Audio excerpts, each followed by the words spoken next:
Abroad. Masarap pakinggan para sa iba. Sabi nila, kapag nasa abroad ka, masaya at maginhawa.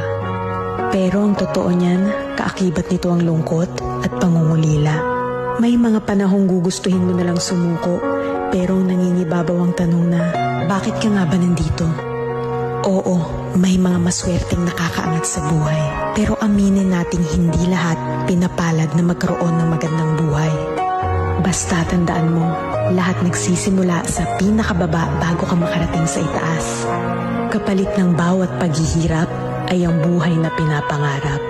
Walang imposible sa taong may tiyaga. Magugulat ka na lang, napalitan na ang mga salitang pagod na ako ng buti na lang hindi ako sumuko.